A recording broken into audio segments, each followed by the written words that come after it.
Me, 27 male, and my wife, 31F, hit a rough spot and have been separated at home for almost a year now. It was largely my fault. After a big setback in my father's death, I fell into alcoholism and despair, stopped taking care of myself and neglected her when not emotionally abused her. Eventually she had enough, and after I refused therapy for the nth time, consulted a divorce lawyer and drafted papers.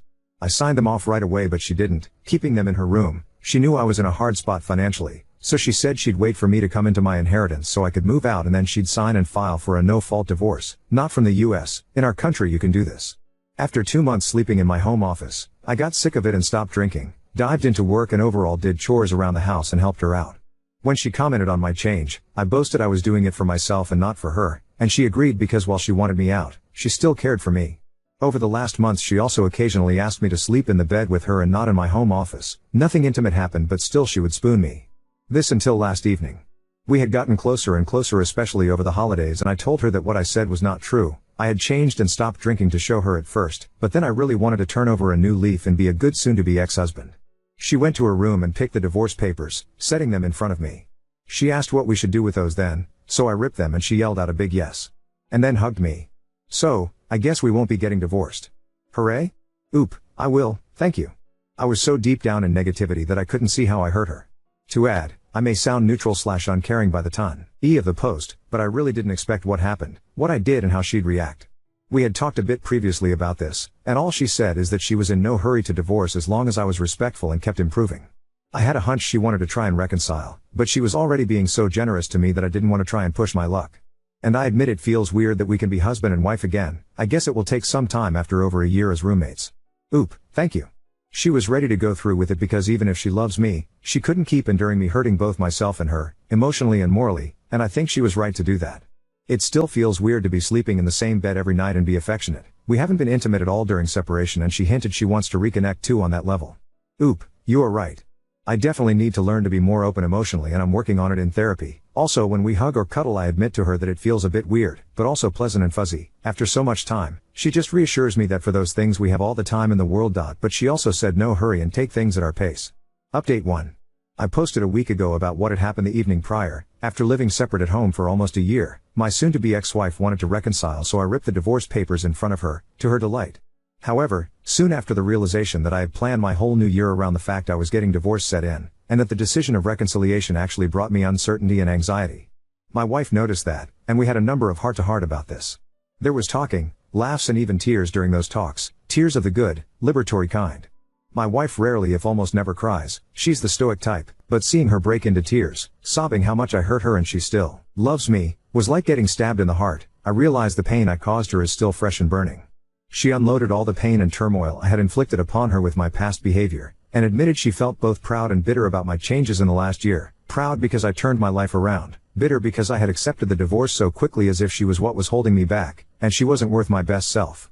However, she was also angry at herself because she was already reconsidering the divorce back in June, but didn't say anything or gave me signals because she feared I'd revert to my old behavior, or would rebuff her.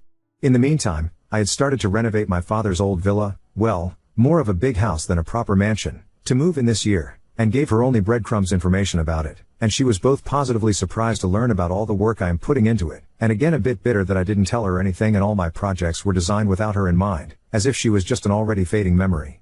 The possibility of an amicable divorce has been brought up again, but she wanted 2 clear answers. 1. Was there another woman? 2. Did I actually stop loving her? The answer to both questions is no. I told her I did suffer about losing her in our marriage, but I didn't want to be the ex-husband who made fleeting promises, hounded her down and made a nuisance of herself. It's the least I could have done after making her suffer so much, and also thank her for her infinite kindness. I just worked, did my best to be a good soon-to-be ex-husband, paid my utilities and wanted to pay her a rent for the room she allocated me in her home, which she always refused even when I insisted. Eventually arrived the $1 million question, do we want this marriage to work? Answer, yes. It won't be easy and there's still a lot of work to be done. We agreed to take baby steps and have already booked la therapy for this week.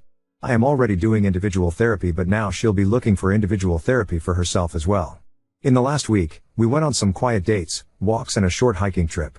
I also made a peace offering of sorts by asking her if she wanted to participate in my renovation project of my father's house, give her input and ideas.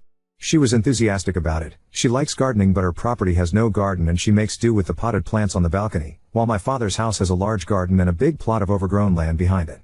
She said we will be busting our backs, but it will be worth it, and I think that working together on a shared project will help re-establishing our bond.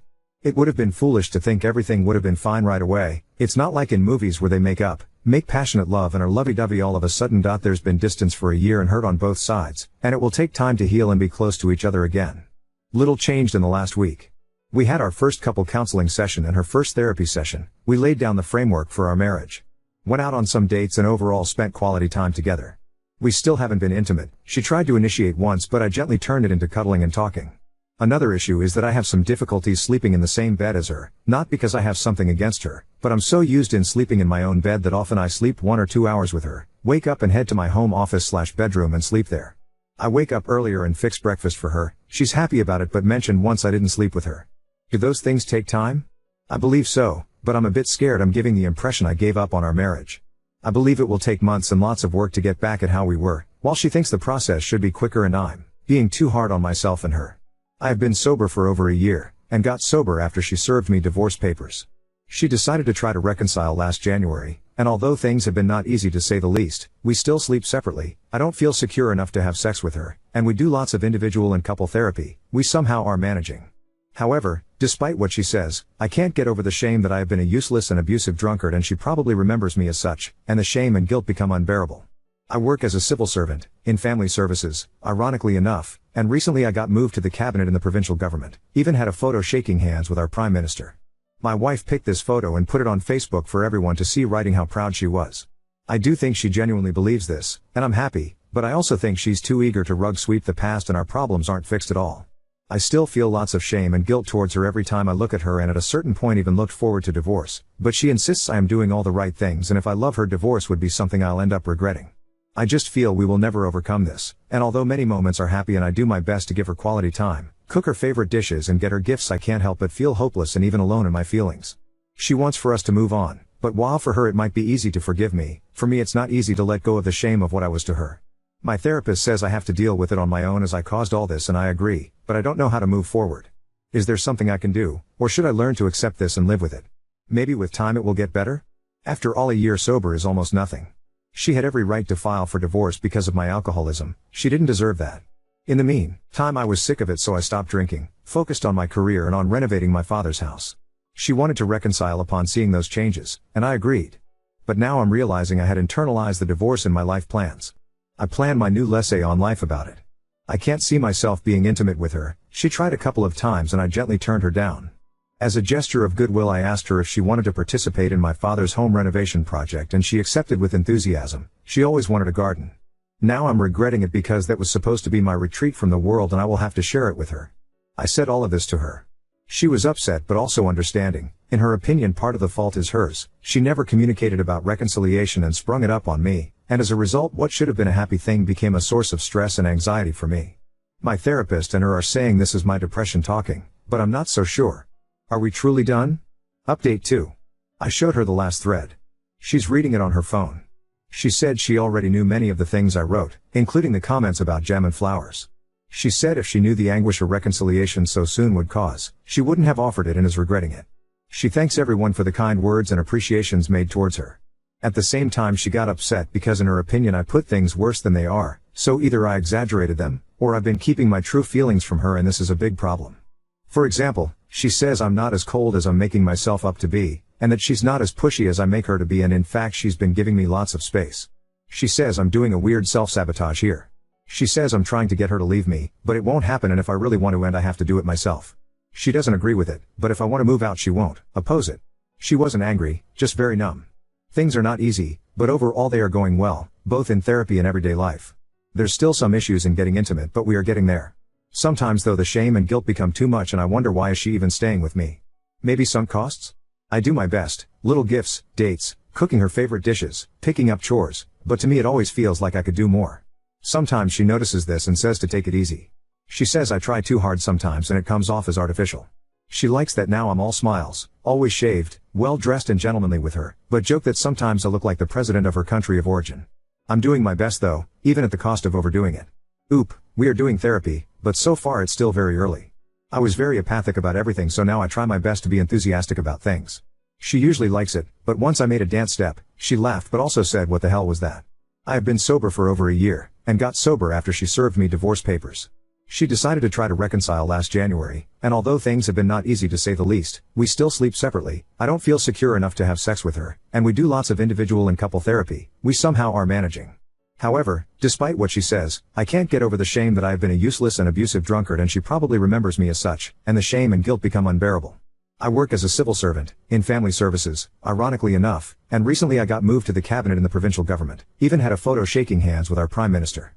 My wife picked this photo and put it on Facebook for everyone to see, writing how proud she was. I do think she genuinely believes this, and I'm happy, but I also think she's too eager to rug sweep the past, and our problems aren't fixed at all. I still feel lots of shame and guilt towards her every time I look at her, and at a certain point even looked forward to divorce, but she insists I am doing all the right things, and if I love her, divorce would be something I'll end up regretting. I just feel we will never overcome this, and although many moments are happy and I do my best to give her quality time, cook her favorite dishes and get her gifts, I can't help but feel hopeless and even alone in my feelings. She wants for us to move on, but while for her it might be easy to forgive me, for me it's not easy to let go of the shame of what I was to her. My therapist says I have to deal with it on my own as I caused all this, and I agree, but I don't know how to move forward. Is there something I can do, or should I learn to accept this and live with it? Maybe with time it will get better? After all, a year sober is almost nothing. Update 3.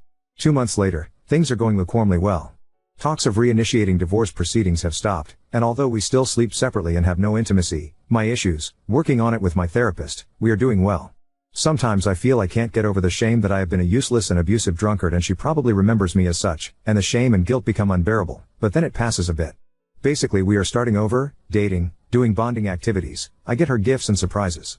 She admitted she thought things would go faster, but in the end agrees with me that after a year separated things can't just get back as before.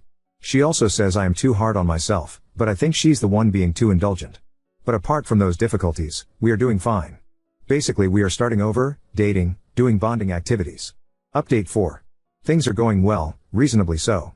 Still having issues in the bedroom, but I am working on them to try and be a good husband, at least on that aspect.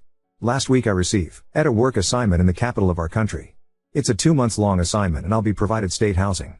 She is excited about this and already wants to pack her bags. I have my doubts about her coming along for her own sake. She has friends and family here, me not so much, cut them all off and not interested in reconnecting, her support system as a whole. She has reasons and loved ones to stay here, unlike me.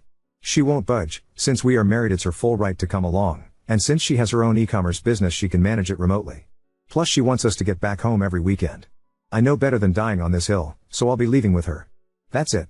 Naturally I am always, cautiously and within reason, hopeful about our future together. Update 5. I couldn't take it anymore and I did not understand why I kept having negative thoughts about my wife and me despite things going well, and some of you got into my ear there could be something wrong in my head. So we got in touch with a professional, got tests done and found out my blood values were very screwed up. This led the doctors to speculate a chemical imbalance in my brain and prescribe me antidepressants. Not exactly antidepressants, they are mood regulators, they told me. Both my wife and I were hesitant about this, but I gave it a try and lo and behold, my negative thoughts disappeared overnight. I finally feel in control of my emotions, I feel that I love my wife, and I feel that things can and will get better. I was putting on a front before, but now I really enjoy spending time with her and make her smile. We started making love again, and no blue pill was needed lol, and we get back from the capital every weekend. We are turning my father's old villa into our private retreat and love nest. I did apologize for my unreliable behavior in the past months after she had extended me an olive branch. She said she doesn't blame because of what we know now, but I still think it's not a valid excuse. I should have sought medical help sooner. Now I can say, and mean it, that I'm happy and grateful my wife practically gave me a third chance, and I don't want to waste it. I want to make her smile every day and enjoy everything to the fullest. I guess this is it and you won't be hearing from me ever again. Now on to second story. Sister put my bearded dragon in danger for a TikTok trend, got upset when I called her out, and now my family thinks I'm overreacting. I 18F have a bearded dragon named Phil who I have had for about 1 year now. Phil is deeply loved by me and my family. My sister 15F, who I will call Jane, really likes to make TikToks of Phil, which I have completely no problem with since they're normally just videos of Phil running around or doing something silly like opening his mouth when he basks. Yesterday my sister came up to me to show me a TikTok she had made of Phil. There is a trend on TikTok of putting butter on dogs as some audio plays over it of this guy saying butter dog. Well, Jane showed me a video of her putting some soft butter on Phil so that she could follow the trend. When I saw that I became very upset. I had seen a video recently of someone explaining how doing this trend with bearded dragons can be dangerous cause the butter will stick to their skin, and if they get put back under their basking light the butter will heat up and basically burn the bearded dragon's skin. I told Jane to delete the video and that she can't do stuff like that with Phil, and quickly got him out from under his basking light that she had put him back under after the video and started to bathe him in the tub to try and get off any of the butter she didn't wipe off. My sister came and told me I was overreacting and that it's just a fun trend. It snapped at her and told her I'm not letting her near Phil until she apologizes to me and promises to not do trends like these with Phil again, and ask me every time she wants to mock a video with Phil. My sister got angry and told me she wasn't apologizing for just wanting to have fun with Phil and that I can't take Phil away from her. After I finished making sure all the butter was off, I put him back in his tank that's in my room and told her she's not allowed to come in and take Phil. My parents found out this morning and told me I was out of line for what I did and that it was just an innocent video. They told me I need to stop freaking out so much over things that involve Phil. My sister said she's not apologizing cause she didn't know it would hurt Phil, so I should get over it and let her see Phil again. I feel like I can't trust her with Phil though. If she hadn't shown me the video, Phil would have sat in his tank getting burned under his basking light and I wouldn't even know until it was too late. I think I might be the asshole cause I could be overreacting like my family say I am, and for yelling at her when she didn't know that doing the trend would hurt Phil. Update 1. So after my last post and getting all your feedback, I had ordered a lock for Phil's tank and put it on once I got it so that my sister couldn't just get him. I waited a bit to see if my sister would apologize, but she didn't. So I sat down both my parents and sister to go over again why I wasn't allowing her to see Phil and how what she did was not okay. I had made a slideshow and everything about how putting butter on bearded dragons was in fact not a harmless trend. I told her that I wasn't mad at her for doing it since she didn't know, but I was upset over how she reacted. It took a lot of explaining and I even used some advice you guys gave me on how to best explain it, and after a lot of talking and a bit of arguing it seemed they finally all got it. My sister got upset and apologized to me for how she reacted and seemed genuinely upset after she realized what she did to Phil. My parents also apologized for not taking my side and scolding me for what rules I set in place. The lock is still staying on the tank just in case, but my sister is now allowed to see him and play with him if she asks me, and she's not allowed to make any more videos of Phil without me being there to watch.